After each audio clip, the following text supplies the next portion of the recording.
नगरी है। सप्त प्रमुख नगरी में, सप्त प्रमुख पुरियों में, पुरी में अयोध्या जी का विशेष स्थान है।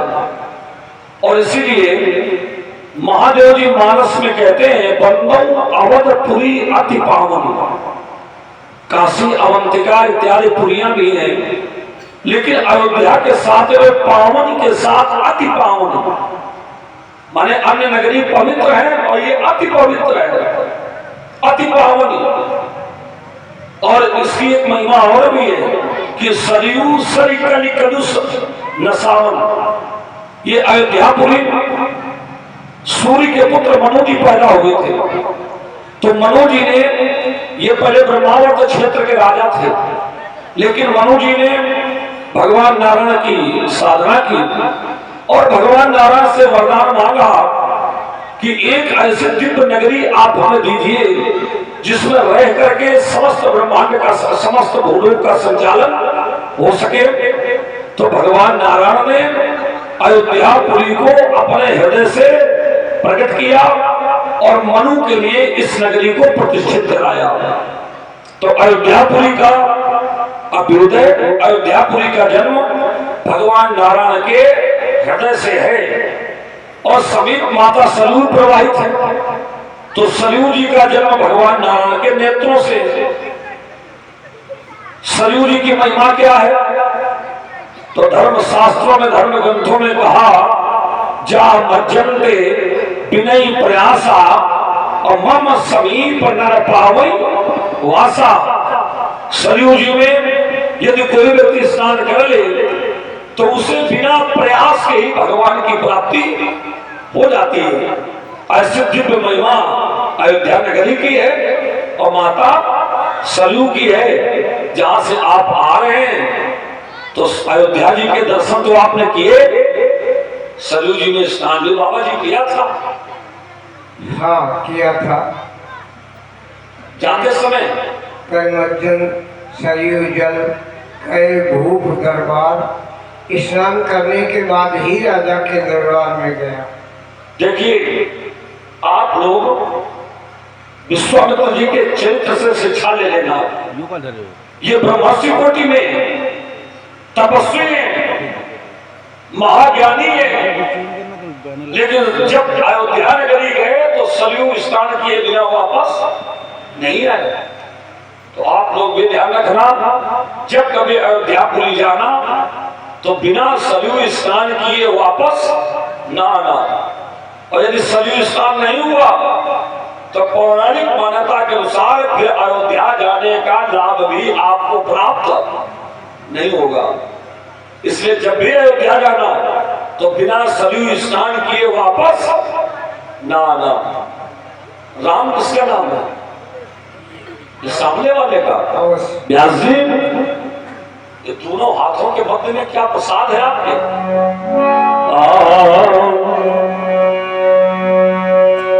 राम नाम की महिमा महादेव जी प्रकट करते हुए कहते हैं आधर मधुर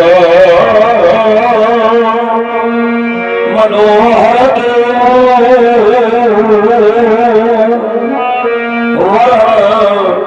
विलोचन जन जिय जो। ये राम नाम में जो दो अक्षर हैं, एक रा और एक मां, ये दोनों अक्षर बड़े विशेष हैं। आखर मधुर मनोहर दो वर्ण विलोचन, वर्णमाला के नेत्र हैं। कौन? एक रा और एक मां। ऐसा क्या है? तो महादेव जी कहते हैं एक छत्र एक मुकुट मणि सब वर्णन पर जो तुलसी रघुवर नाम वर्ण विराजत धू। अक्षर के ऊपर यदि कोई अक्षर लिखे जा सकते हैं तो अक्षर दो है, एक रा और एक मां। धर्म शब्द यदि लिखा जाए तो कहां लिखोगे रा को? है रा ऊपर है कि नीचे? धर्म लिखा जाए तो रा कहां लिखोगे? मां के ऊपर, तो अक्षर के ऊपर दो ही अक्षर है, एक रा और एक मां, जो अक्षर के ऊपर लिखे जा सकते हैं। तीसरे अक्षर को महादेव ने स्वीकार नहीं किया, इसलिए दो अक्षर विशेष है। रा और मां का ध्यान करते हुए हमारा ध्यान इनकी अयोध्या में पहुंच गया। इनकी अयोध्या में यदि राम को छोड़ दिया जाए तो किसी के नाम में दोनों अक्षर नहीं है, रा और मां दोनों अक्षर नहीं है। लिख करके देख लेना। सबसे पहले नाम पिताजी का दशरथ, तो दशरथ में रा अक्षर तो है लेकिन मां नहीं है। इसका नाम आपने लक्ष्मण बताया, तो लक्ष्मण में मां तो है लेकिन रा नहीं है। भैया का नाम, एक का नाम भरत, रा तो है मां नहीं है। तो कहने का अर्थ यह है कि कोई भी व्यक्ति राम को छोड़ करके ऐसा नहीं है जिसमें रा और मां दोनों अक्षर हो। मंत्री का नाम सुमंत्र है, मां है, रा नहीं है। कौशल्या जी में न रा है न मां है, सुमित्रा जी में मां है, रा नहीं है। कैकेयी जी में न रा है न मां है।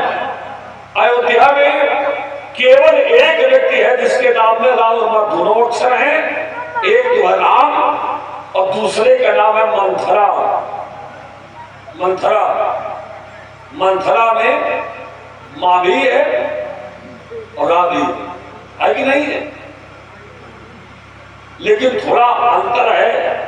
अंतर यह है कि राम लिखने में पहले रा है, बाद में मां है, और मंथरा लिखने में उल्टा है, पहले मां है पीछे रा है उल्टा।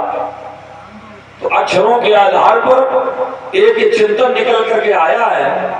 इनके पिताजी जब आपको मिले चक्रवर्ती दशरथ जी, तो बता देना कि राम के जीवन में यदि कोई सुख का, आनंद का अवसर आए तो चक्रवर्ती दशरथ जी पूरी अयोध्या में किसी से सावधान रहे चाहे ना रहे, लेकिन मंथरा से विशेष सावधान रहे। मंथरा से विशेष सावधान रहे, क्योंकि इसके जीवन में अगर कोई दुख आएगा तो अयोध्या में किसी को निमित्त बना करके नहीं, प्रमुखता में मंथरा को ही निमित्त बना करके कष्ट आएगा। ऐसा शब्दों के आधार पर ही हमारा व्यक्तिगत चिंतन निकल करके आया है। इसलिए इन बालकों ने प्रणाम किया है, मैं आशीर्वाद दे रहा हूं। तो आप इनके पिताजी के पास हमारी इस वार्ता को पहुंचा देना, ये हमारी आपसे आशा है। व्यास जी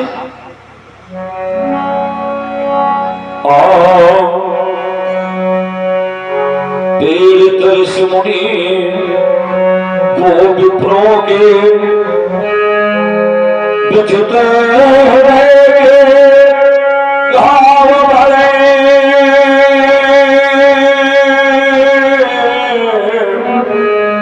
आशीर्वाद हरि राम त्रैलोक सदा जयकार करे। तुम भी लक्ष्मण सदा प्रेम से इस मुरली के राज बनो,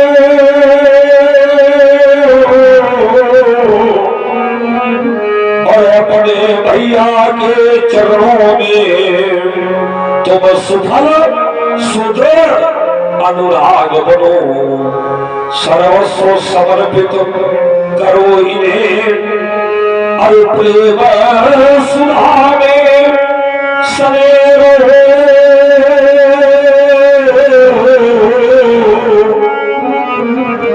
जब तक धरती और अंबर है तब तक तुम दोनों बने रहो। अमर प्रेम तुम बनो विश्व के, और दुष्टों में दुस्साध्य बनोगे।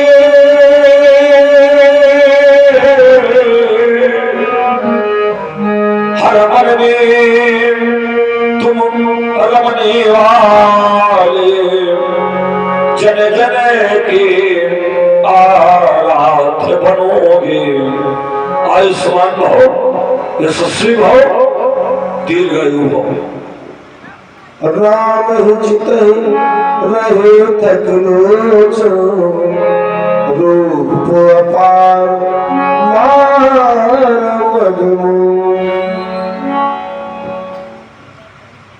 ब्रह्म ऋषि, आज आपको मैं रोकना चाहता हूं। यद्यपि आप के आदेश पर उन्होंने प्रणाम किया और मैंने अपना धर्म समझ करके उनको आशीर्वाद दिया, परंतु फिर भी मेरे आंतरिक मनोभाव आज आपको जाने नहीं देना चाहते। तपोमूर्ति दुर्ग जावनि होए मनो, ये सावरो सलोनो आज देख लेने दो, उमरा है अगाध प्रेम मेरे मन मानस में, खूब प्रेम के प्रशोनन सो ज्ञानी पूज लेने दो, पूरे दो सुफल नेत्र इस बार ब्रह्मचारी के, ये मदन मदहारी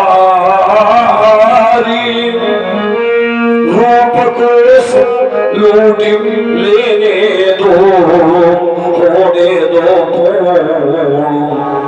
अभिलाषा हमारी तात, इस राम को इस राम में आज रम लेने दो, इस राम को इस राम में, मैं भी राम और ये भी राम है, तो इस राम को इस राम में आज रम लेने दो।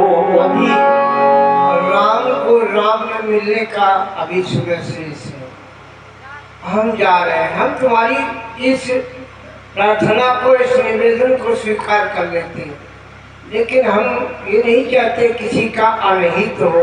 आसक्ति बढ़ रही है और ज्यादा आसक्ति बढ़ जाएगी तो आप जिस उद्देश्य को लेकर के आए हैं उस उद्देश्य में आप अधूरे रह जाएंगे। इसलिए मेरे बाबा ने बात बड़ी सुंदर कही है कि यदि मैं राम में रम गया तो जो लक्ष्य लेकर के मैं यहाँ आया हूँ उस लक्ष्य से मैं पृथक हो जाऊंगा। बहुत सुंदर आपकी बात लगी, आप जैसा उचित समझे वैसा करें। और मंच के द्वारा अवलोकन कर रहे हैं प्रस्तुति भादोश्री परशुराम जी की। आप हैं हमारे श्री राम टेलर कोरारी, आपकी ओर से 21 पत्र मुद्राएं भादोश्री परशुराम जी के चरणों में भेंट की गई है। बहुत बहुत धन्यवाद। बहु विलोक विदेह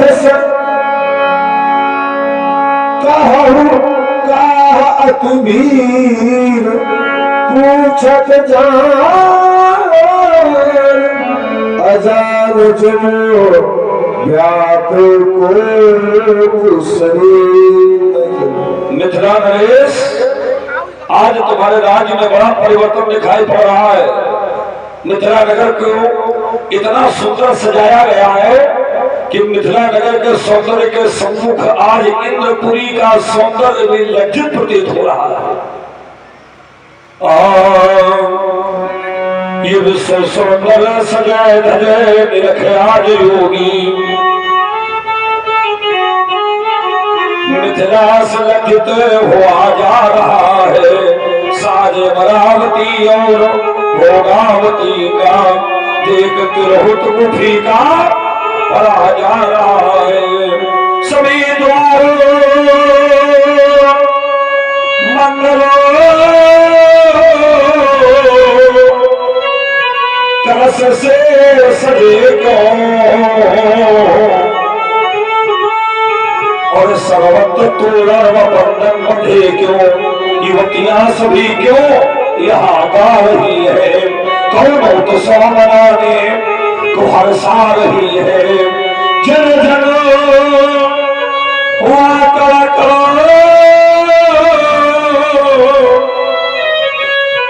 नगर का तुम्हारा, जनक क्यों प्रफुल्लित हुआ जा रहा है। साजे अमरावती और भोगावती का देख तिरहुत को फीका पड़ा जा रहा है। ये लगा विश्व के सूरवीरों का दंगल,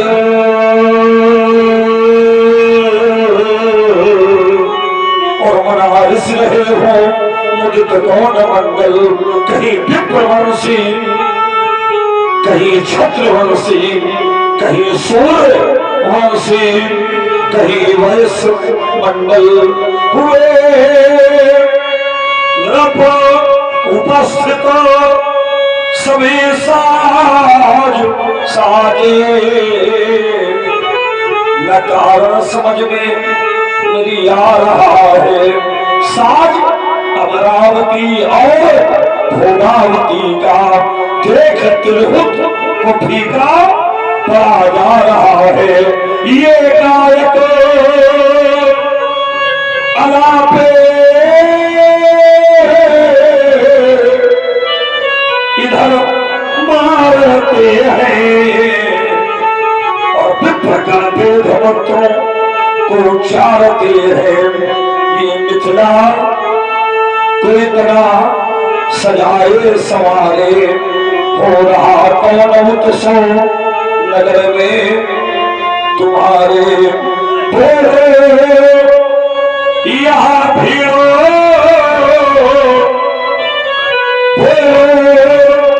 यहाँ भीड़ो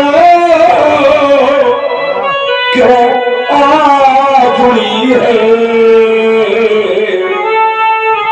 बस अब यही जानना हृदय चाह रहा है। साजे अमरावती और भोगावती का देख तिरहुत को फीका पड़ा जा रहा है। इस परिवर्तन का मूल कारण क्या है। समाचार कई जनक सुनाए, यही कारण नहीं पसरुआ। भगवान समय शिव क्या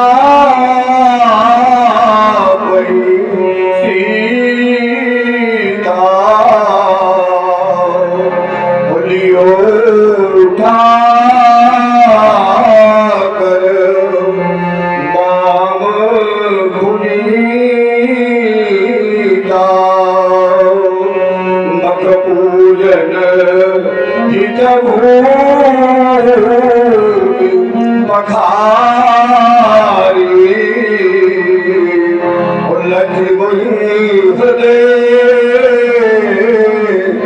संग भई भारी। यही कारण भटवी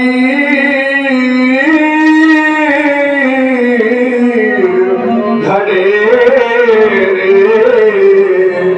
जुरे बहुत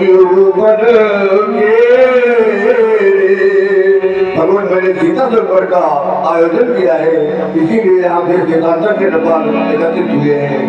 सुनत बचन फिर अनक निहाले, देखे चाप संग नहीं कर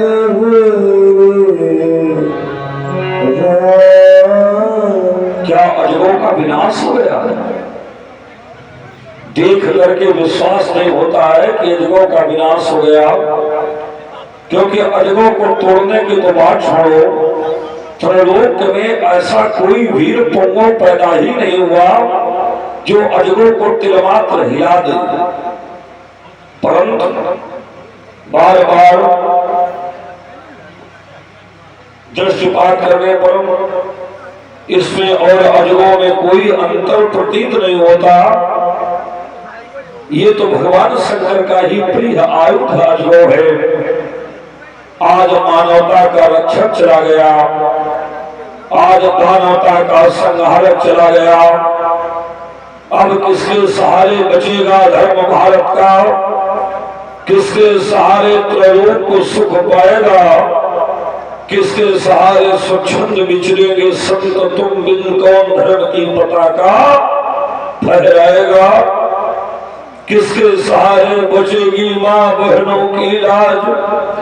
गोदी के उनके दुधमुहों को बचाएगा? टूटेगा पहाड़ अनाचारों और कष्टों का, तब तुम बिन ज्ञानी कौन कष्ट से बचाएगा?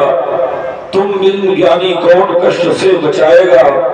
अजगो, कैलाश पर्वत पर बैठी हुई मैया पार्वती को तुम्हारे विध्वंस का जब ये समाचार प्राप्त होगा तो मैया पार्वती चीख चीख करके रोने लगेगी और बारंबार मुझसे पूछेगी, परशुराम तुम्हारे रहते अजगों का विनाश कैसे हो गया? क्या शत्रु दलन की शक्ति तुम्हारी समाप्त हो गई, या तुम्हारी भुजाओं का बल समाप्त हो गया, या सुप्रदत्त विकराल परश की धार परशुराम क्या कुंठित हो गई, अथवा गुरुदेव भगवान के प्रति जिन कर्तव्य कर्मों को करने का तुमने संकल्प लिया था परशुराम, क्या उन संकल्पों को तुमने तिलांजलि दे दी? बोलो परशुराम, तुम्हारे रहते मेरे अजगों का विनाश कैसे हो गया? कैलाश पर्वत का एक एक प्रश्न खंड पूछेगा, परशुराम अजगों का विनाश कैसे हो गया?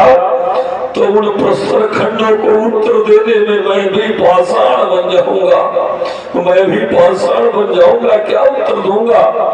पूज्य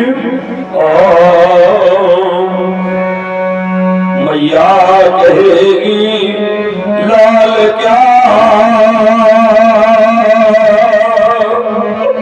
रब बल तुम्हारा खट गया है, गुरु के प्रति धर्म के तो ध्यान भी क्या हट गया है। क्या तुम्हारे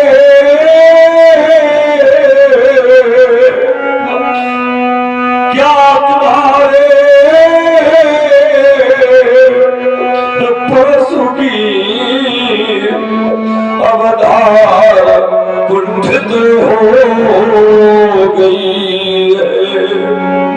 दुष्ट बलदन रिपु दमन की शक्ति भी क्या घट गई है? सदामयी श्री मां शिवा के असुधारा बह चलेगी। हाय अजगो ठीक करो मेरी ममता मई मां रो पड़ेगी। विश्वास रूपी शंभु का तब धैर्य भी हिल जाएगा। नंदी गजानन और खड़ानन का रुदन मच जाएगा। गजानन और खड़ानन तुम्हारे वियोग में भीषण रुदन करेंगे। नंदी का चीतकाल पूर्ण रुदन सारे संसार में हाहाकार मचा देगा। भगवान शंकर दुखी होकर के अश्रुपात करेंगे, पूछेंगे परशुराम अजगौ का विनाश कैसे हो गया? तब क्या कहूँगा मैं गुरु से, क्या जननी को समझाऊंगा? नंदी गजानन और खड़ानन को किस तरह छुपवाऊंगा। ज्ञानी बताओ पूछे जगो आज ये क्या हो रहा। अरे निर्बलों के भगवान देखो आज भक्त तेरा रो रहा। क्यों बने निष्ठुर, क्यों बने निष्ठुर तुम न बोलो। क्यों राम को तड़फा रहे हो। रोते हुए तुमसे हंसे, रोते हुए तुमसे हंसे, जो हंसे उन्हें क्यों रुला रहे हो। आज इस प्रांगण में अनेकानेक देशों के विधिक ब्राह्मण, नीति के नेपाल, प्रहित की प्रवृत्ति को अपनाने वाले उच्च कोट के संत, धर्म के तत्व को जानने वाले तत्व के धर्म के मनीषी, ऋषि संज्ञा को प्राप्त करने वाले कांग्रेस सुतर्स राजर्ष मार्स ब्रह्मर्ष, आज सभी व्यक्तित्व इस प्रांगण में उपस्थित हैं। पर एक भी व्यक्ति ने उठ करके आपके अपमान का विरोध नहीं किया। पूज्य, इस समाज के मौन को देखकर तो मुझे ऐसा लग रहा है जैसे समाज ने मौन धारण करके आपके अपमान को संबल प्रदत्त कर दिया हो। और यदि इस समाज के द्वारा ऐसा आचरण किया गया है तो समाज का ये आचरण कदापि अनुकरणीय नहीं है, कदापि अनुकरणीय नहीं है। मैं इस आचरण का अनुकरण कदापि नहीं करूंगा। मैं आपके अपमान का विरोध करूंगा। मैं आज निर्णय लेता हूं, कल आप प्रतिज्ञा परशुराम धन तुमको जिसने तोड़ा है, इस मिथिला मध्य स्वयंवर में सीता से नाता जोड़ा है, उस गुरुद्रोही के भुजंगों को मैं खंड खंड कर डालूंगा। तेरे अपमानों का बदला अजगो मैं आज चुका लूंगा। हो गया कौन गुरुद्रोही, उसको आज पछाड़ूंगा। अपने फरसे से काट छाट ललकार युद्ध में मारूंगा। होगा मन शांत तभी मेरा, जब उस अली का पता लगा लूंगा।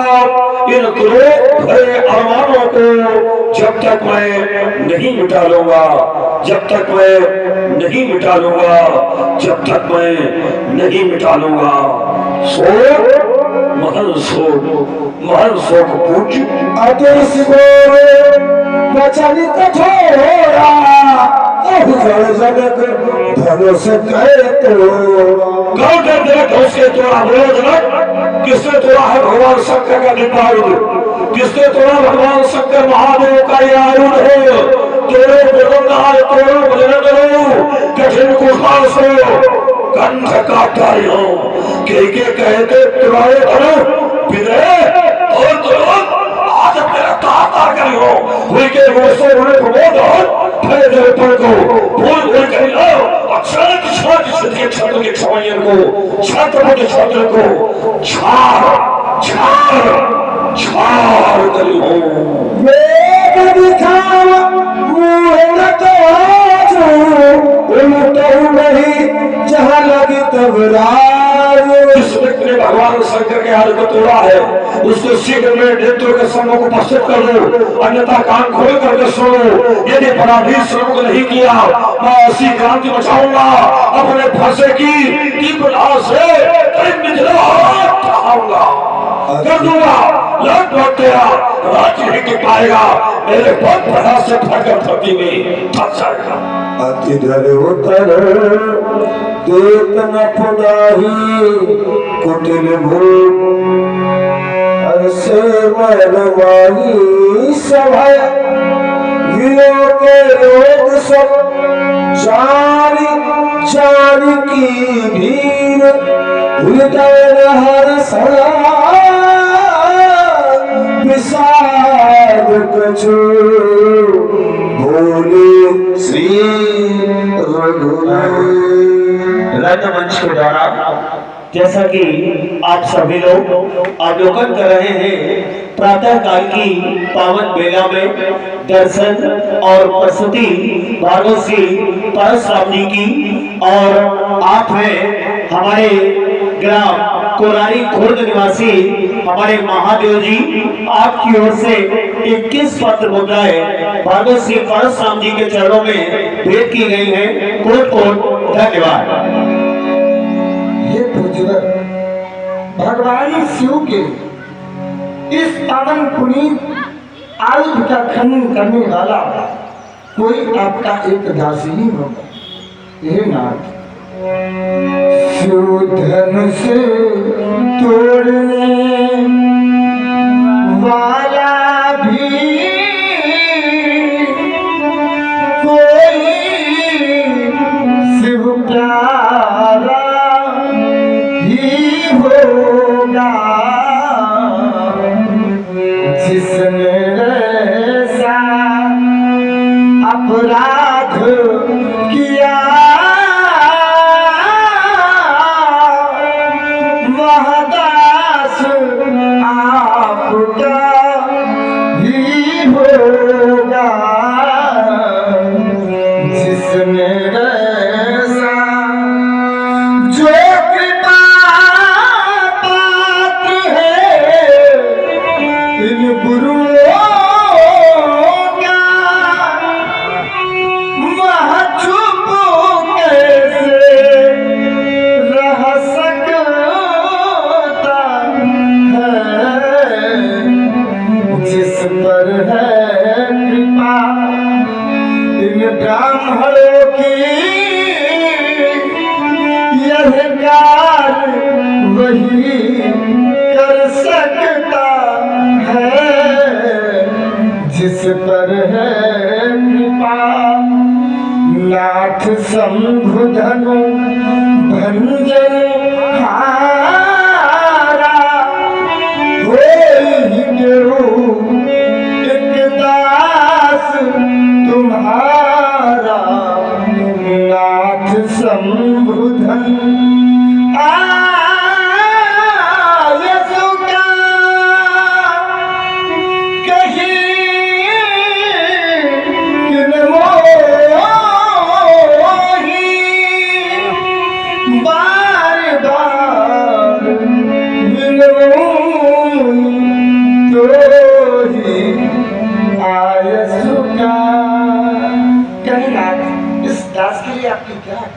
व्यास जी, हमें इस बालक के शब्दों को सुनकर के ऐसा लग रहा है कि इसको सेवक और शत्रु की पहचान करना नहीं आता है। इसलिए आप बताइए, सेवक किसको कहते हैं? सेवक सोय कराय शिवकाई, अरि कररी कर करिए लड़ाई। राम सेवक होता है जो अपने स्वामी की सेवा करे, अपने स्वामी का हित करे, अपने स्वामी की मर्यादा की रक्षा करे, उसको कहते हैं सेवक। लेकिन उसने ऐसा कोई आचरण परशुराम के प्रति नहीं किया है। उसने क्या की है? अरिकरणी, अरि माने शत्रु, करणी माने व्यवहार। उसके व्यवहार सेवक के नहीं है राम, एक शत्रु के हैं, और इस शत्रु के जैसे उसके व्यवहार है तो वो व्यक्ति मेरा सेवक नहीं हो सकता।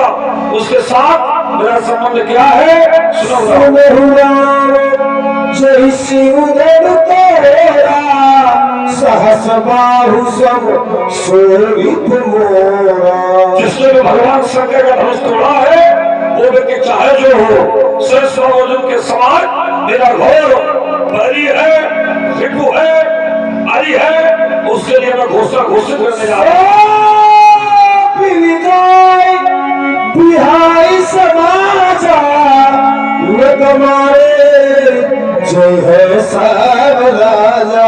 वो व्यक्ति समाज को छोड़ करके निकल करके बाहर आ जाए, अन्यथा देश से शांतर के सारे राजा मारे जाएंगे, दंडित किए जाएंगे। सुनी मुनि बचन लखन मुस्काने, बोले परस धनी अपमाने। प्रभु श्री राम जी एवं भार्गव श्री परशुराम जी की प्रस्तुति का अवलोकन रंगमंच के द्वारा आपने किया और प्रभु श्री राम जी और भार्गव श्री परशुराम जी के चरणों में 21 पत्र मुद्राएं हमारे राम सिंह खेड़ा महादेव जी की ओर से प्रदान किए गए हैं। बहुत बहुत धन्यवाद। और आइए धनुष यज्ञ के इस महामहोत्सव की रंगमंच की प्रस्तुतियों में प्रातः काल की पावन बेला में अवलोकन करेंगे। संवाद की प्रस्तुति को भार्गव श्री परशुराम जी एवं श्री लक्ष्मण जी के मध्य में श्री टीकेश्वर महादेव मंदिर प्रांगण के इस रंगमंच से आइए आनंद लेते हैं संवाद की प्रस्तुति का। भार्गव श्री परशुराम जी के अपने में हमारे आदरणीय श्री त्रिभुवन त्रिवेदी जी लोधर मंदना और श्री लक्ष्मण जी के अपने में रंगमंच पर प्रस्तुत है हमारे जनपद उन्नाव की शान और हमारे रामलीला जगत के बहुचर्चित लक्ष्मण अभिनेता श्रीमान लखन तिवारी जी को। सुना आप लोगों ने धनुष तोड़ने वाले के विरोध में श्री परशुराम जी महाराज की घोषणा हो गई, जय शिव धनु तोड़ा सहस्र बार समसोरित मोरा सो बिलगाओ विहार समाजा और न तुम्हारी नहीं है सब राजा। जिस व्यक्ति ने धनुष का खंडन किया है वह धनुष तोड़ने वाला सो बिलगाओ विहार समाजा समाज को छोड़ करके अलग हो जाए। और अगर ऐसा न किया गया तो श्रीमान जी के द्वारा व्यवहार क्या किया जाएगा। घोषणा स्पष्ट है कि सब राजा मारे जाएंगे, सब राजा मारे जाएंगे, लेकिन कब अगर धनुष तोड़ने वाला समाज को छोड़ करके अलग न हुआ तब बढ़िया सुंदर मैं विचार ये करने लगा समाज की व्यवस्था को जन मानस को सुगठित रखने के लिए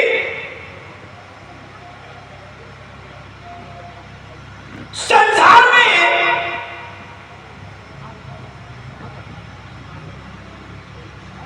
तीन प्रकार की सत्ताएं, प्रथम सत्ता राज सत्ता। जब जनमानस में कोई अवस्था होती है, जन मानस अनियंत्रित होता है तो उसे नियंत्रित करने के लिए राज सत्ता अर्थात राजगद्दी उस पर अपना अनुशासन करती है, शासन करती है। विचार करने लगा अगर राजगद्दी अनियंत्रित हो जाए, राज सत्ता अपने पद का दुरुपयोग करने लगे तो फिर व्यास सत्ता उस राज सत्ता को नियंत्रण में लाती है। यदि राजगद्दी और व्यासगद्दी इन दोनों के द्वारा अपने पद का दुरुपयोग किया गया या अपने अधिकार क्षेत्र का दुरुपयोग किया गया, एक सत्ता और है और वो है इस सत्ता, परमात्मा की सत्ता।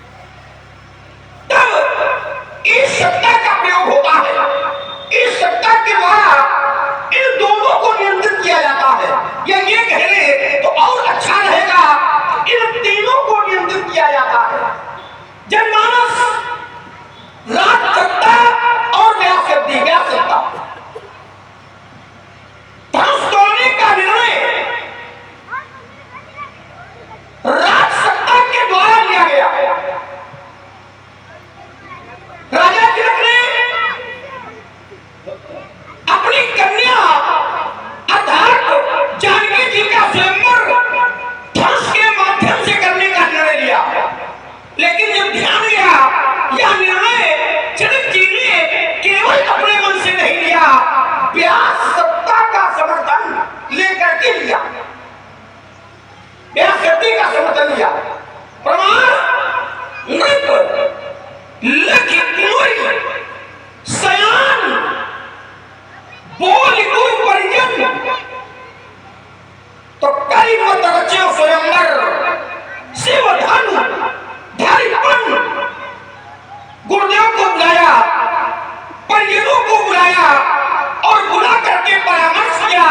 जब परामर्श किया तो उत्तर स्वरूप में आया कि धनुष यज्ञ के माध्यम से सीता का स्वयंवर किया जाए। जब मैं मिथिला में आया तो हमारे गुरुदेव और उनके साथ मैं भी था, तो जनक जी ने संपूर्ण अपनी कथा हमारे गुरुदेव को सुनाई, और जब गुरुदेव को सुनाई तो इस रचना का, इस यज्ञ का, इस स्वयंवर का समर्थन हमारे गुरुदेव ने भी किया।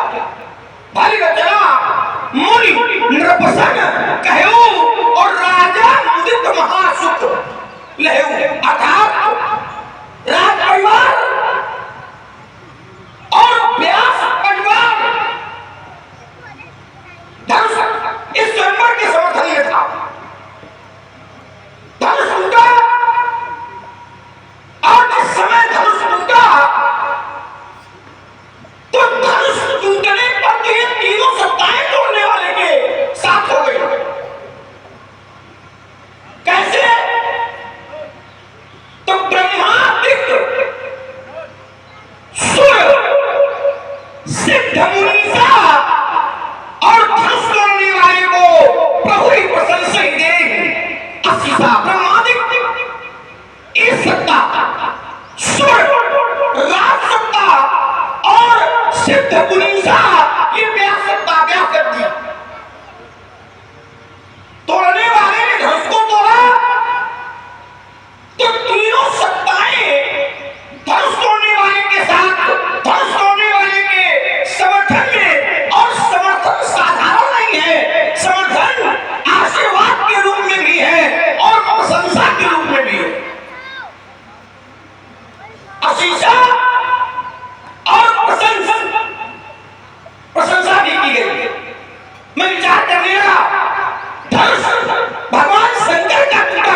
भरत थे तो भोले बाबा पसंद हो गए, और धनुष टूटा तो धनुष भी जो ये टूटा है ये सारे संसार के लिए लाभप्रद, कल्याणप्रद और संसार के हित के पक्ष में ही टूटा है। चलिए महाराज, लेकिन मैं विचार ये करने लगा कि जब इस सत्ता पक्ष में है, व्यास सत्ता पक्ष में है, तो फिर ये परशुराम जी के द्वारा विरोध क्यों हो रहा? ये विरोध केवल तोड़ने वाले का नहीं, ये विरोध तो ईश्वर का विरोध है, उस परमात्मा का विरोध है जो धनुष तोड़ने वाले के पक्ष में है। क्या ईश्वर का भी कोई विरोध कर सकता है? हाँ, कर सकता है, लेकिन कब? जब माया के वशीभूत होगा तब। माया दो प्रकार की, एक विद्या और एक अविद्या। विद्या माया परमात्मा से जोड़ने का काम करती है, और अविद्या माया परमात्मा और जीव के बीच में दीवार खड़ी करती है, जिससे व्यक्ति मोहित होता है। चलो चलते हैं, मिलते हैं, साक्षात्कार करते हैं। पंडित जी प्रणाम। आशीर्वाद। बड़े गुस्से में आशीर्वाद नहीं देते हो, क्या कारण है? बड़ा क्रोध है, क्रोध का कारण धनुष टूट गया है। धनुष के टूटने पर आपको क्रोध है। बात मैं आपको बता दूं, बाल्यावस्था में ललिताएं ने मैंने एक नहीं, दो नहीं, दो धनुही तोड़ी ललिताएं, लेकिन कबहु न असरिस कीन गोसाईं। तो क्या एक धन पर ममता? और अगर है तो महाराज ये ठीक नहीं है। क्यों? क्योंकि ममता से यश का नाश होता है, ममता से यश का नाश होता है। ममता कहकर जस न नसावा। छोट नहीं। और अगर आशीर्वाद आशीर्वाद ममता है तो मेरा एक प्रश्न है कि एक धन पर ममता के लिए, चलिए वो आपके पास आ रहा था, इसलिए समान यही होता है। अब ये तुम समझ लो, जब वो आ रहा था वो गिर पड़ा तो हम तो आ रहे हैं। ये भी सोच लो क्या? अरे वो आ रहा था और उनके पिताजी बाबा जुबियो, उनका पैर उसमें फंस गया, गिर पड़े। माने उसमें भी तुम वार करने में नहीं चूक रहे हो। क्या कह रहे हो? वो आपके पास आ रहा था तो गिर पड़ा। क्या बताया तुम्हारी बुद्धि को? माने ऐसा तुम बांधने में आ लगे। वो राज सत्ता, व्यास सत्ता, ईश सत्ता, माया सत्ता, समाज सत्ता, ये सब इतना बांधने के बाद में भी जब कमी पड़ी तो तुमने उसको भी जोड़ दिया। वो तुम्हारे पास देखो, मैंने उसको भी तुमने जोड़ दिया। हमें ऐसा लग रहा है तुम इतना ज्यादा हमसे भयभीत होगा, इतना सब बांधने के बाद में भी सोच रहे हो कहीं से कुछ कमी ना रह जाए, तो तुम उसको भी जोड़ रहे हो। इसलिए बेटा ये ठीक नहीं है। चलो, तुम्हारी राज सत्ता, व्यास सत्ता, ईश सत्ता, भगवत सत्ता, माया सत्ता, प्रजा सत्ता, सब बड़े ध्यान से सुनते रहे। और सुनने के बाद तुमने जो परशुराम पर आरोप लगाए, तुमने कहा कि जनक जी ने पर किया राज सत्ता, और जनक जी के पर का समर्थन उनके गुरु जी ने किया व्यास सत्ता। धनुष टूटने के बाद समर्थन शंकर जी ने कर दिया ईश सत्ता। सारी सत्ताएं अनुकूल है तो परशुराम जी विपक्ष में क्यों? देखो, ज्यादा लंबा बोलने से कोई क्यों, इतने में ही तुम्हारा पूरा भाव छुपा है। बहुत इतना सजाए जो उसमें हम मंथन करें, इतना कोई महत्वशाली तुम्हारा बिंदु नहीं है। तो यह बात यह आई कि परशुराम जी विपक्ष में क्यों है। फिर तुमने कहा कि परशुराम यदि विपक्ष में है तो इस सत्ता के भी विपक्ष में है, राज सत्ता के भी विपक्ष में है, और व्यास सत्ता के भी विपक्ष में है। विपक्षता क्या कोई कर सकता है?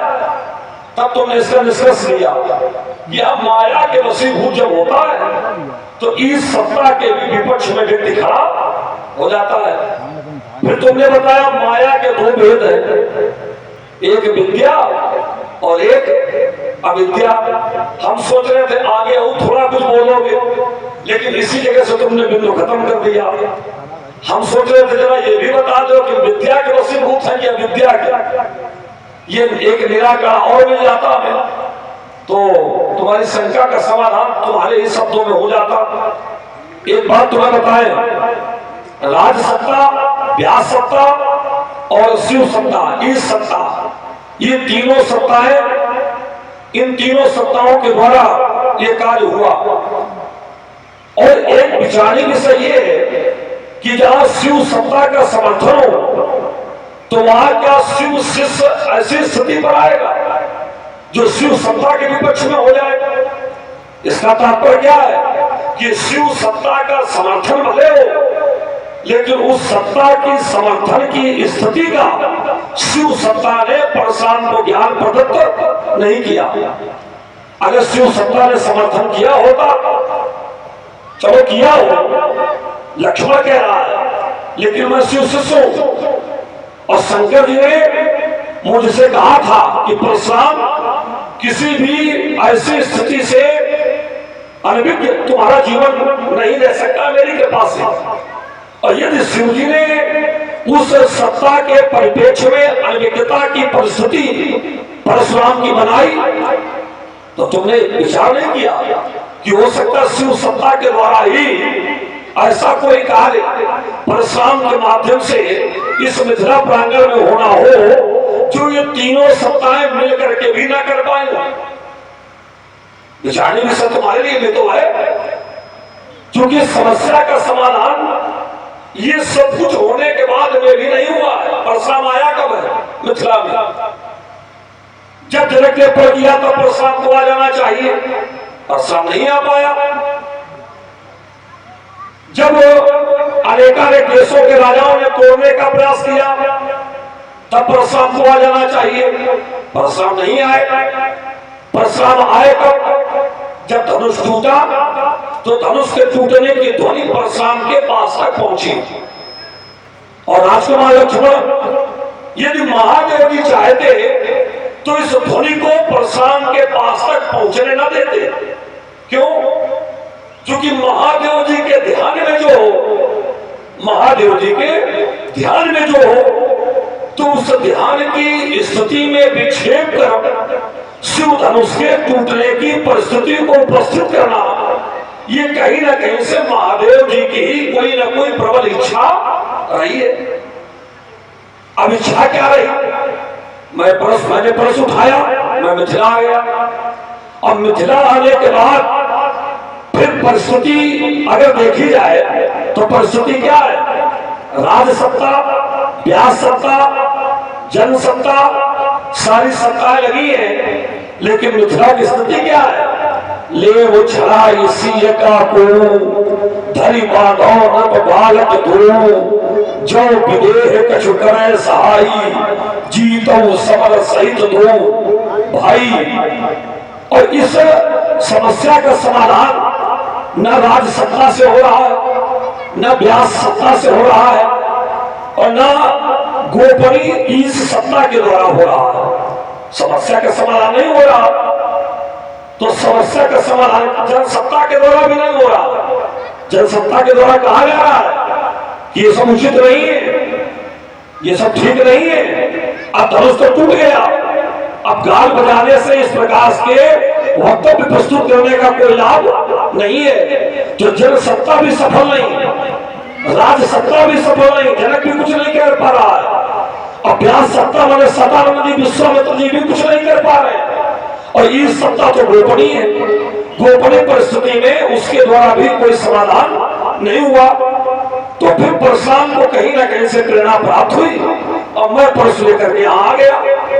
और जैसे मैं परस लेकर के यहाँ आया तो किसकी सत्ता से प्रेरित होकर आया? ईश सत्ता से। ईश सत्ता, क्योंकि ईश के ध्यान में ही हम थे, महादेव जी के ध्यान में ही हम थे। इस सत्ता ने प्रेरित किया, हम फरसा लेके आ गए और जैसे यहाँ पर आए तो उस समस्या का समाधान हो गया।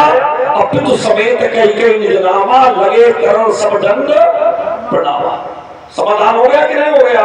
लेकिन इसके बाद पुनर्कहीं ये परिस्थिति ना बन जाए कि परशुराम के जाने के बाद फिर कभी ऐसी स्थिति बने, तो फिर उसके बाद आगे का चरित्र ईश्वर की प्रेरणा से माना जाए, क्योंकि तुमने इस सत्ता को जोड़ा है। तो इस सत्ता के पक्ष को लेकर परशुराम धनुष तोड़ने वाले के विपक्ष में खड़ा हो गया। धनुष किसका है? शंकर जी का। तो इस सत्ता का पक्ष लेकर परशुराम धनुष तोड़ने वाले के विपक्ष में हो गया और मैंने ताल ठोक दी। अब यहाँ पर यदि परशुराम की समस्या का समाधान इस सत्ता से हो जाए या व्यास सत्ता से हो जाए या किसी भी सत्ता से हो जाए और परशुराम यहाँ से समाधान लेकर के चला जाए, तो ये योजना इसके बाद दोबारा नहीं बनेगी। क्यों? क्योंकि सारे राजा परशुराम के सामने प्रणत हैं, सारे राजा परशुराम के सामने झुके पड़े हैं। तो फिर यदि परशुराम के द्वारा उसको समर्थन मिल जाए तो फिर ये विषम स्थिति सदैव के लिए सब हो जाएगी। तो फिर इसमें तुम ये क्यों नहीं सोच रहे हो कि जब इस सत्ता माने शिव जी के ध्यान में परशुराम जी थे और इस सत्ता यहाँ समर्थन दे रही, तो इस सत्ता चाहती तो परशुराम का ध्यान ही भंगना होता। इस सत्ता चाहती परशुराम फांसा लेकर के ना आते और इस सत्ता चाहती तो अपने प्रसन्नता को परशुराम के हृदय में प्रकट कर स्पष्ट करो, परशुराम के विपक्षता को रोक लेती। लेकिन यदि ऐसा कोई भाव नहीं आया है तो राजकुमार लक्ष्मण फिर तुम्हें सोचना चाहिए कि कहीं ना कहीं से इस सत्ता का समर्थन परशुराम के साथ में भी जुड़ा हुआ है। तुमने कहा माया, सुनो बेटा, माया के दो प्रकार तुमने बताए, एक विद्या और एक विद्या। तो परशुराम भगवान का भक्त है, एक तपस्वी है, और भगवान के भक्तों में जब भी माया का प्रवेश होगा तो विद्या माया का प्रवेश होगा, अविद्या का प्रवेश नहीं होता है, विद्या माया का प्रवेश होता है। विद्या माया को निमित्त बना करके भगवान अपना कार्य करते हैं। तो हो सकता है कि विद्या माया का आश्चर्य हो। ये सब बातें तुमसे इसलिए कर रहे हैं क्योंकि तुमने ईश्वर की प्रसन्नता तक इस उद्देश्य को निहित कर दिया है, इसलिए तुमसे बातें न करनी पड़ रही है। अन्यथा चरित्र परिपेक्ष तो ये कहता है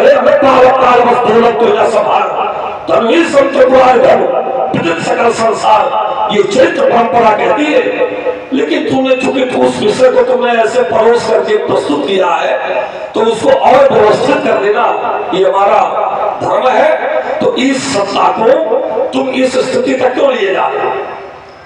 मंच के द्वारा अवलोकन कर रहे हैं प्रस्तुति संवाद की भागवत श्री परशुराम जी एवं श्री लक्ष्मण जी के मध्य में, और 21 पत्र मुद्राओं के श्रद्धा पुष्प हमारे ग्राम कुरारी खोड के ग्राम प्रधान जी श्रीमान संदीप कुमार जी की ओर से, और 51 पत्र मुद्राओं के श्रद्धा सुमन हमारे ग्राम कुरारी खोड निवासी निहित प्रजापति की ओर से प्रदान किए गए हैं। बहुत बहुत धन्यवाद।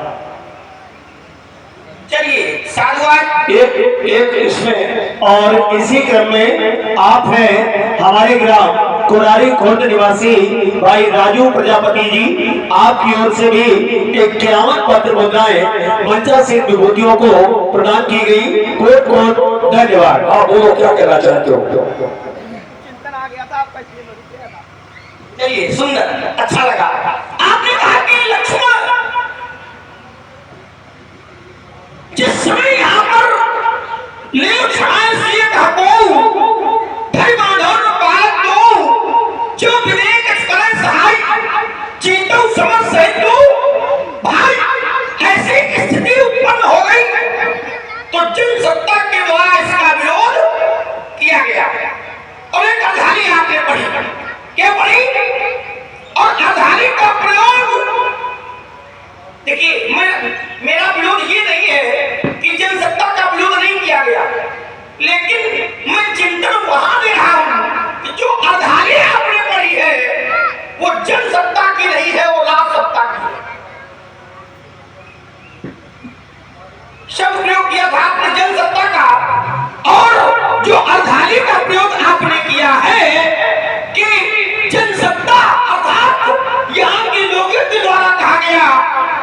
डमरू जन काल बजाई और मन मोदकन की भूख बुताई।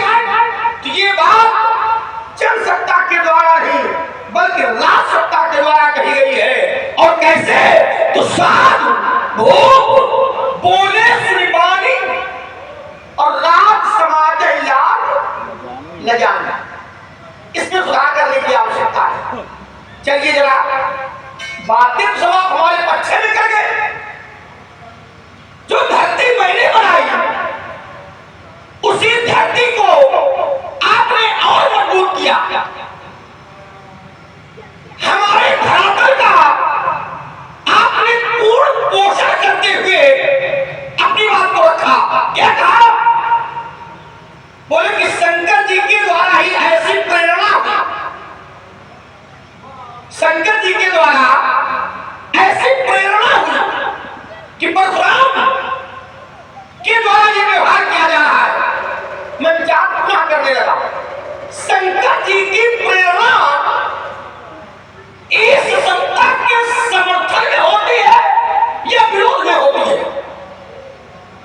ध्यान देना, शंकर जी की प्रेरणा इस सत्ता के समर्थन में होती है, कभी विरोध में नहीं होती। कैसे? आगे जरा धनुष उठा तो ब्रह्मांडिक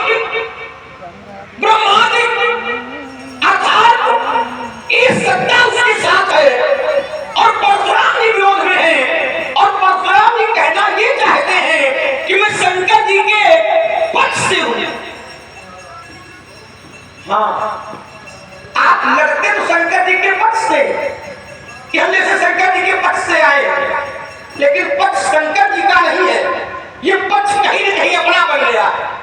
अगर शंकर जी का पक्ष होता तो फिर ये विरोध न होता। जैसे जैसे मैया सती जब वृक्ष यज्ञ में गई और वृक्ष यज्ञ में मैया सती ने जो विरोध किया है वो किया तो शंकर जी के पक्ष से है, लेकिन ईमानदारी ये है कि कई वो शंकर जी के पक्ष से नहीं थी, कई किसके पक्ष से थी? पिताजी के पक्ष से। क्योंकि शंकर जी ने तो मना किया था कि सती अगर तुम वहां जाती हो तो अगर तुम वहां जाती हो तो जो बिन बोले जाओ भवानी तो रहा नसीर सनेह ना कानी। अनेक प्रकार से शंकर जी ने समझाया, पर सती जी नहीं मानी और नहीं मानी तो हठता बस वहां पर गई। एक बात आपने कही, लक्ष्मण, शंकर जी की प्रेरणा क्यों? क्योंकि जो यहां अव्यवस्था हो चुकी है उस अव्यवस्था को व्यवस्थित करने के लिए मैं आया हूं। ध्यान देना, अव्यवस्था को व्यवस्थित करने के लिए, चलो ठीक है, इसको हम मान थोड़ी देर आपकी बात, शंकर जी की प्रेरणा से आप अव्यवस्था को व्यवस्थित करने के लिए आए।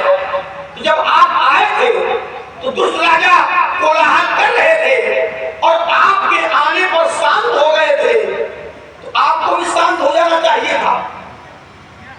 तब तो अव्यवस्था व्यवस्थित हो गई थी। लेकिन जब वो शांत हो गए थे, और शांत कैसे हुए थे? तो देखत भृगुपति वेश कराला और उठे सकल भय विकल हुआला पितु समेत कहीं निज नामा और लगे करन सब दंड प्रणामा। सब शांत हो गए, लेकिन उसके बाद तो आप व्यवस्था बिगाड़ने लगे। और किस रूप में बिगाड़ा? बेग दिखाओ मूढ़ आजू और नहीं उलटो मैं तो राजू। ये कह करके तो मैं पुनः एक बात कह सकता हूं, शंकर जी व्यवस्था को अव्यवस्था को सुधार तो सकते हैं, लेकिन बनी बनाई व्यवस्था को कभी बिगाड़ नहीं सकते। महाराज इसलिए ये चिंतन आपका अभी अधूरा है, इस पर पुनर्विचार करने की आवश्यकता है। माया के परिप्रेक्ष्य में आपने कहा, हाँ ये ठीक है, माया के परिप्रेक्ष्य में आपने कहा कि अविद्या का प्रभाव परशुराम पर नहीं हो सकता। क्यों? क्योंकि परशुराम भगवान का सेवक है। तो मेरा ध्यान जब भगवान के सेवक की ओर गया तो भगवान का सेवक क्या, भगवान का सेवक क्या, बल्कि कभी कभी तो भगवान शंकर भी उसके वशीभूत हो जाते हैं। और कैसे? एक अधारी होगा और उस अधारी में हमारे पक्ष का मंडन होगा और आपके पक्ष का खंडन होगा। शुक्र, सनकादिक, सिद्ध, मुनि, नारद या नारद भव, चलो ये बात ठीक रहेगी, नारद भव, विरंची, सनकादि और जे मुनिनायक आतंकवादी, तुम मोहन अंग कीन के ही और को जग काम नचाव न जेहि। और मोह ये विद्या से नहीं, ये तो अविद्या से होता है। ये कहना उचित नहीं है कि सेवक पर अविद्या का प्रभाव हो नहीं सकता है। और उदाहरण के लिए नारद जी पर्याप्त। तुम्हारी पूरी बात सुनी हमने, और सबसे पहले जो तुमने टिप्पणी की है, इस टिप्पणी को सुन के हमें ऐसा लगा कि तुम्हारे पैर स्वयं में कमजोर पड़ गए। जो तुमने कहा कि वो राज सत्ता जन सत्ता, मैंने इस स्थिति पर जाकर के तुमने जो अपनी अभिव्यक्ति दी है, तो ये स्वयं देखो, एक बात तुम्हें बताएं, राज सत्ता के लिए जन सत्ता क्या है? यहाँ की प्रजा, जनक के लिए यहाँ की प्रजा जन सत्ता के अंतर्गत है। और जहाँ ईश सत्ता की बात आ जाएगी, वहाँ राज सत्ता भी जन सत्ता के अंतर्गत ही रहती है, ईश सत्ता के अंतर्गत। क्योंकि ईश सत्ता के सामने राज सत्ता का क्या महत्व है? ईश सत्ता का जहाँ महत्व होगा, वहाँ राज सत्ता भी जन सत्ता के अंतर ही आए। इस भाव से आप पहले भाई तुम सब उसको समझने का प्रयास किया करो पहले। इसलिए तो कह रहे थे इतनी हल्की तुमने टिप्पणी कर दी। थोड़े गंभीरता के साथ हमारी बात को सुना करो, इतना हल्के में ना लिया करो। तो राज सत्ता के लिए जन सत्ता समाज है, राज सत्ता के लिए जन सत्ता समाज है। लेकिन जहाँ ईश सत्ता की बात आ जाएगी, तो वह ईश सत्ता के लिए राज सत्ता भी एक जन समाज के अंतर्गत ही है, वहां कोई विशेष महत्व नहीं है। देखो, तुमने यद्यपि इस बिंदु से निकलने का प्रयास किया, बिछाया तो बहुत अच्छा था, और उसके बाद निकलने का तुमने प्रयास किया और ये कहा कि महादेव जी ईश कोटि में है। तो ईश कोटि क्या ऐसी बनी हुई परिस्थिति को बिगाड़ने का कार्य करेगी? और तुमने ब्रह्मा जी को जोड़ दिया कि जहां ब्रह्मा जी की ऐसी स्थितियां हो, वहां क्या ईश कोटि विपक्ष में जाएगी? देखो, ईश कोटि का महत्व तो इतना प्रबल है कि यदि स्वाध्याय करोगे तो तुम्हें निर्णय सुनने को मिल जाएगा कि ब्रह्मा जी को भी दंडित किया था महादेव जी ने। बस इतने पर्याप्त है। तुम कहते हो ब्रह्मा जी के विपक्ष में क्या शंकर जी जाएंगे? और मैं तुमको बता दूं, विपक्ष में जाएंगे नहीं। एक बार ब्रह्मा जी को भी महादेव जी ने दंडित किया था। जब ब्रह्मा और भगवान नारायण इनका जब अभ्युदय हुआ, तो एक लोग ऊपर गए, एक नीचे गए। ब्रह्मा जी ऊपर से लौट के आए, केतकी के पुष्प को निमित्त बना करके झूठ बोल गए, बोले महाराज हमने था पाली। तो महादेव जी ने दंडित किया। तो ब्रह्मा जी के भी विपक्ष में दंड देने के स्थिति में महादेव जी जा सकते हैं। ये कोई नई बात नहीं है और ना कोई इतनी गंभीर बात है। तुमने कहा कि जब मिथिला की स्थिति बन गई थी, आप आए, सारे राजा आपको प्रणाम करने लगे, तो फिर आपको विरोध करने का कोई अधिकार नहीं था। स्थिति बन गई थी। हमें ऐसा लग रहा तुमने फिर सुनने में अंतर कर दिया था। मैंने क्या कहा था कि महादेव जी के ध्यान में हम थे। महादेव जी ने अपने ध्यान में चाहते तो धनुष टूटने की ध्वनि हमारे पास तो ना आ पाती, और सारी व्यवस्था मिथिला में व्यवस्थित बनी रहती है। तो महादेव जी का ध्यान कर रहे थे, और महादेव अगर इधर समर्थन कर रहे थे, तो फिर परशुराम के ध्यान में परशुराम को अपने आनंद में आनंदित रहने देते। यहाँ की ध्वनि पहुंचाने की कोई आवश्यकता नहीं थी, लेकिन इधर मिथिला की स्थिति बिगड़ी और उधर महादेव जी ने उस ध्वनि को परशुराम के कानों तक पहुंचाई कि मिथिला में इस अनियंत्रित स्थिति को नियंत्रित किया जाए। तो कहीं ना कहीं से चूंकि तुमने इस जोड़ा, इसलिए मैंने कहा परशुराम मिथिला में आया, आने पर सारी अव्यवस्थित परिस्थिति व्यवस्थित हो गई। लेकिन फिर कहीं ऐसा ना हो, अब देखिए मेरे शब्द को सुना था तुमने नहीं सुना होगा, समाज ने सुना था। मैंने कहा था कि कहीं ऐसा ना हो, व्यवस्थित करने के बाद अब यदि महादेव जी चाहते तो अपनी प्रसन्नता को, जो तुम बता रहे हो कि महादेव जी यहाँ पर प्रसन्न है, अपनी प्रसन्नता को महादेव जी परशुराम के हृदय में प्रकट कर देते, और प्रकट कर देते तो फंसा लेके यहाँ से चले जाते कि नहीं महादेव जी प्रसन्न है, अब हमें विरोध करने का कोई अधिकार नहीं है। जैसे लक्ष्मण उनकी प्रसन्नता को जान गया कि महादेव जी प्रसन्न है, परशुराम के हृदय में भी प्रकट हो जाती, हम परस लेकर यहाँ से चले जाते। लेकिन परशुराम के हृदय में उस प्रसन्नता को महादेव जी ने प्रकट नहीं किया। क्यों नहीं किया? हो सकता है यहाँ पर विचार करो कि परशुराम जी यहाँ से चले जाए और उसके बाद ये राजा कहे अब फिर परशुराम जी तो चले गए, अब फिर झगड़ा किया जाए। तो अब परशुराम यदि आ गए तो अब ऐसी स्थिति बना दी जाए कि परशुराम जी के जाने के बाद कोई बाहें समेटने का प्रयास न करे। इसीलिए परशुराम जी को ही धनुष तोड़ने वाले के विपक्ष में प्रस्तुत कर दिया। किसने? महादेव जी की। और यदि महादेव जी प्रसन्न थे, अपनी प्रसन्नता प्रकट कर देते, जैसे तुमने जान लिया हम भी जान लेते, हम भी प्रणाम करते, हम भी स्तुति करते, हम भी यहाँ से चले जाते। लेकिन अभी कुछ परिस्थितियां शेष है, ये तुम्हें इस पर विचार करना चाहिए। तभी परशुराम को ही महादेव जी ने विपक्ष में खड़ा कर दिया है। और जब उचित अवसर समझेंगे तो उस पर महादेव जी आगे क्या करेंगे? अगर महादेव अपनी प्रसन्नता प्रकट करते चले जाएंगे। महादेव जी अपनी प्रसन्नता जैसे तुम्हारे सामने प्रकट किए, हमारे सामने प्रकट होंगे, चले जाएंगे। लेकिन जब तक प्रकट नहीं हो रही है तब तक शिव पक्ष में खड़े होकर के विरोध करना हमारा धर्म है, दायित्व है, और मैं उसी का निर्वाह कर रहा हूं। तुमने कहा, हमने कहा तो विद्या है क्या विद्या? तो तुमने कहा मोह, और मोह जब होता है तो विद्या से होता है, अविद्या से होता है, अविद्या से।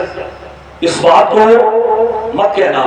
हाँ, अविद्या से भी मोह होता है और विद्या से भी मोह होता है। अविद्या से भी मोह होता है, विद्या से भी मोह होता है।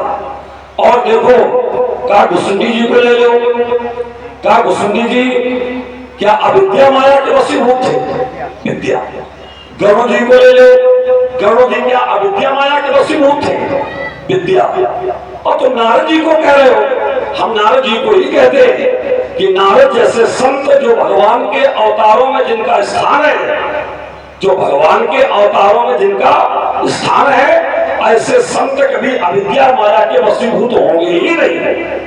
ऐसे संत, ऐसे महात्मा, ऐसे तपस्वी, निकट निवासी, चाहे गरुड़ जी हो और चाहे का कुसुंडी जी हो, प्राकृत शिष्य लीला देख भयो मोही मोह। का कुसुंडी जी कहते हैं प्राकृत शिष्य लीला देख भयो मोही मोह, और कवन चरित्र करत प्रभु चिदानंद संदोह। तो गरुड़ जी का कुसुंडी जी को भी मोह हुआ और गरुड़ जी को भी मोह हुआ, जिसको पुष्टि का कुसुंडी जी ने की। पठई मोह मिस खगपति तो ही, पठई मोह मिस खगपति तो ही, और रघुपति दीन बड़ाई मोही। तो का कुसुंडी जी के लिए भी है। और नारद का मोह तो विख्यात है, सभी लोग जानते हैं, उसी की तुमने चर्चा की है। तो मोह भी भगवान विद्या माया को निमित्त बनाकर अपने भक्तों के हृदय में संचालित करते हैं। तो ये मत कहो कि मोह का आगमन विद्या माया से नहीं होता है, अविद्या माया से होता है। अवलोकन कर रहे हैं बस वही बात। प्रस्तुति भागवत श्री परशुराम जी और श्री लक्ष्मण जी के मध्य में संवाद की। आप हैं ग्राम बुबुआर निवासी हमारे रिंकू जी, आपकी ओर से 51 पत्र मुद्राएं मंचा सिंह विभूतियों को प्रदान की गई है। बहुत बहुत धन्यवाद। कहो देखो आप क्या कहना चाहते? बहुत सुंदर कहना ये कहता हूँ कि जो अपना कथन जो पहले आप कहते हो और दूसरी प्रस्तुति में उसी का खंडन स्वयं कर लेते हो, तो लक्ष्मण को अधिक प्रयास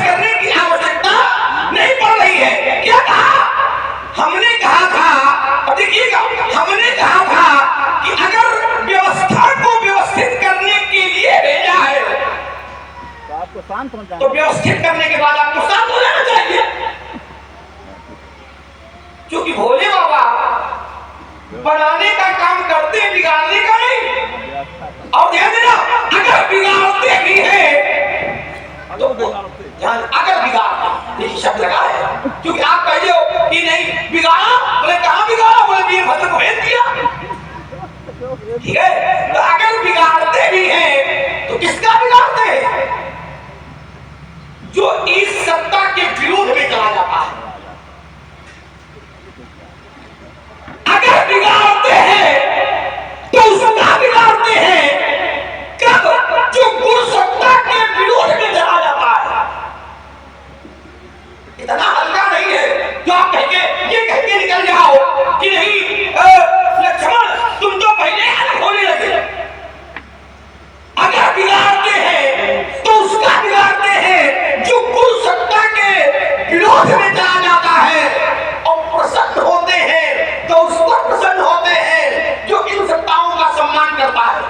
ब्रह्मा जी का आपने उदाहरण दिया, अच्छा लगा, सुनने में अच्छा लगा, और सुनने में यहाँ के लोगों को भी अच्छा लगा। लेकिन एक चिंतन इसमें हमारा जोड़ दिया जाए, ब्रह्मा जी का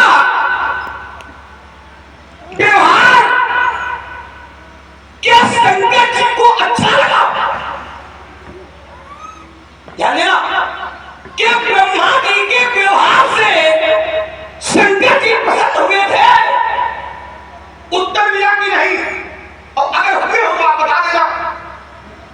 जिस समय ब्रह्मा जी ने केतकी को और गाय को माध्यम बना करके मिथ्या भाषण किया अपनी श्रेष्ठता को सिद्ध करने के लिए, तो क्या ब्रह्मा जी की बात शंकर जी प्रसन्न हुए?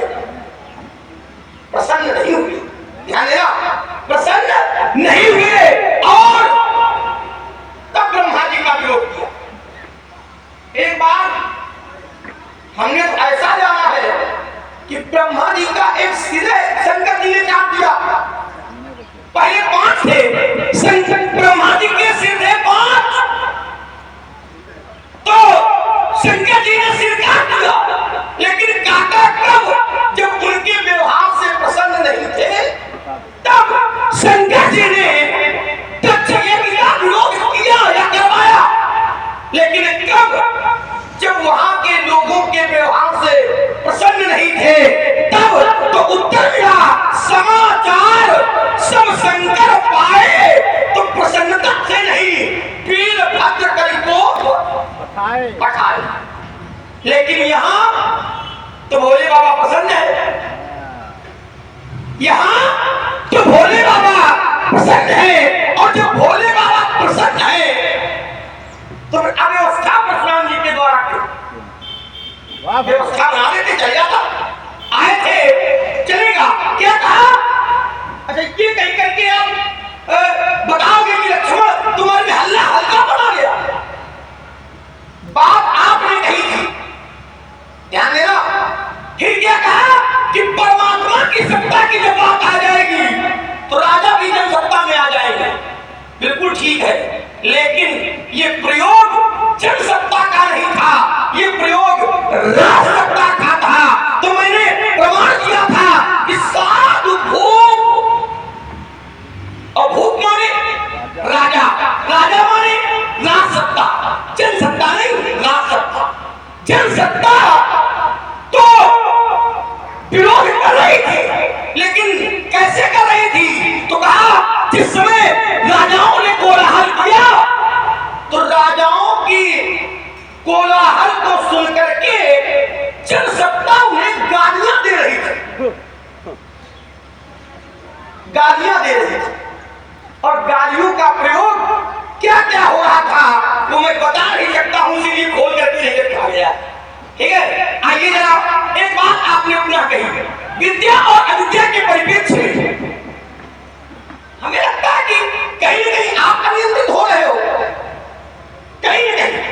क्या कहा कि अविद्या का नहीं, ये विद्या का प्रभाव है।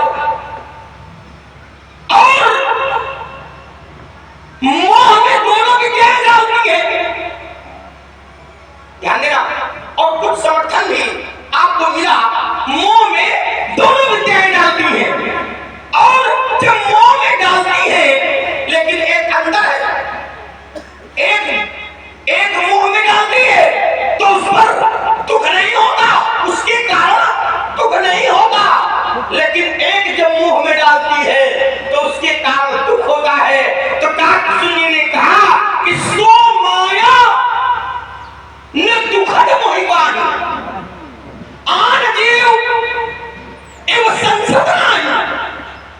उस माया ने हमें घेरा तो, लेकिन हे गुरु जी वो माया मेरे लिए दुखदाई नहीं हुई।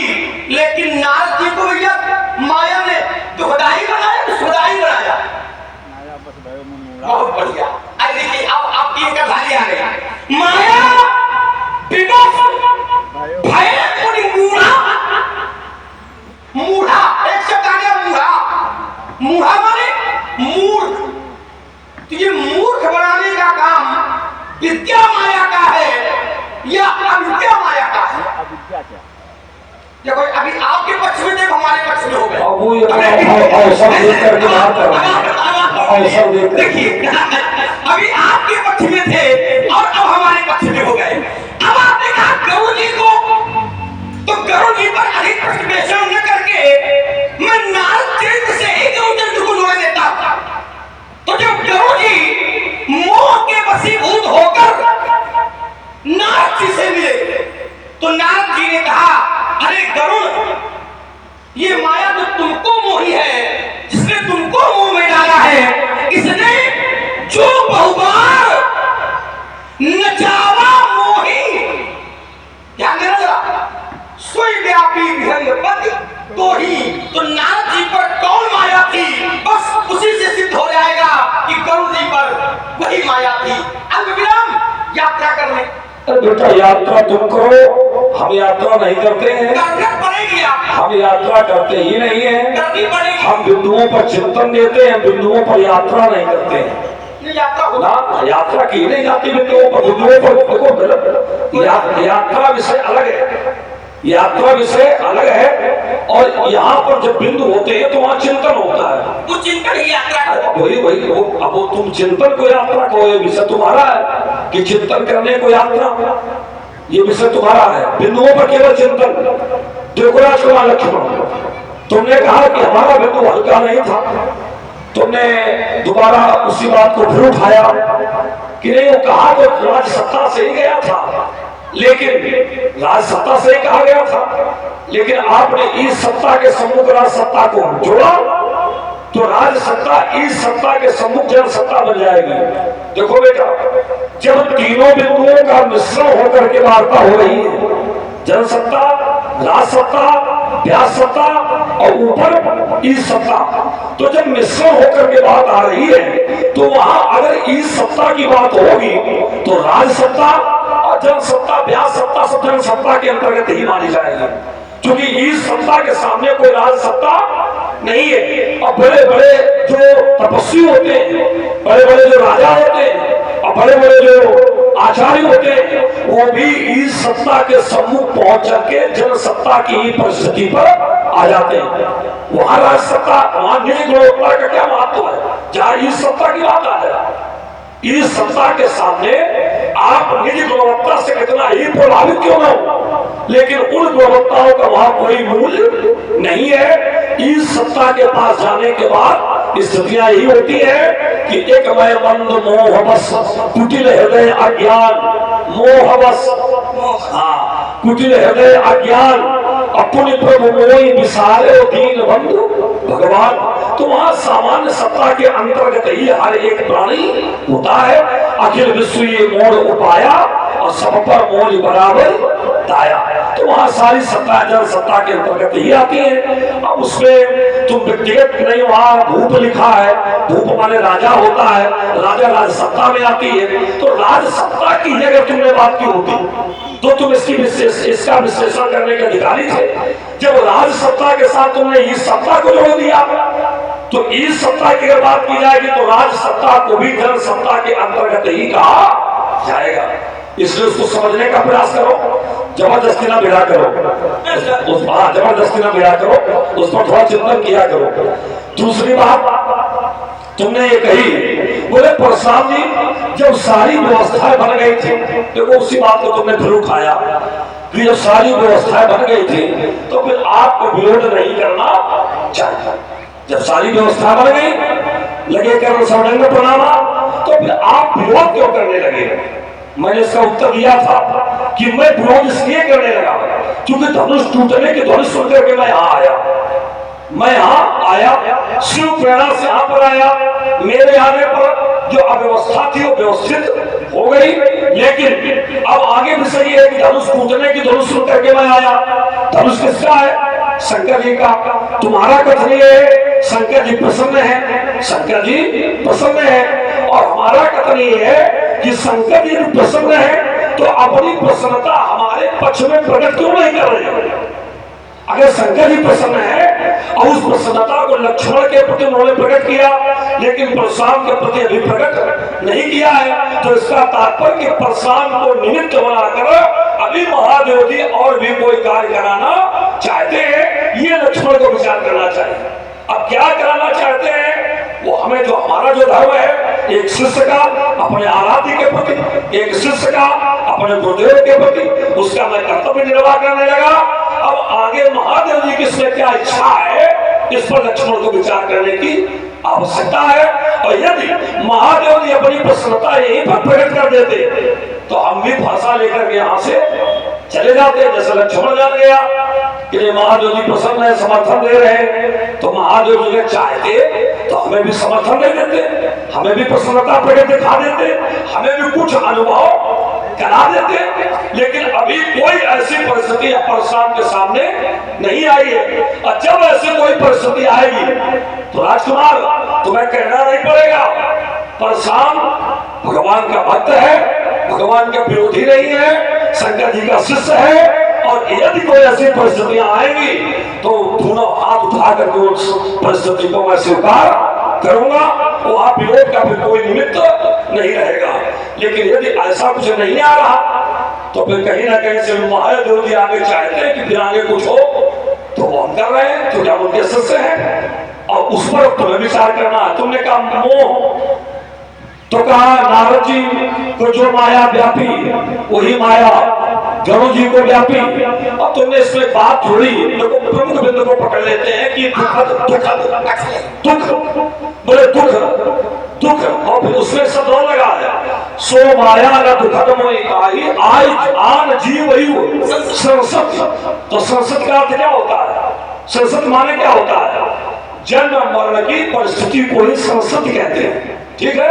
और जन्म मरण में क्या होता है? जन्मत मरत दुसय दुख होई, क्योंकि तुमने दुख बर्बाद की कि आन जीव की तरह ये हमारे लिए दुखद नहीं है, और न संसद का मूल है।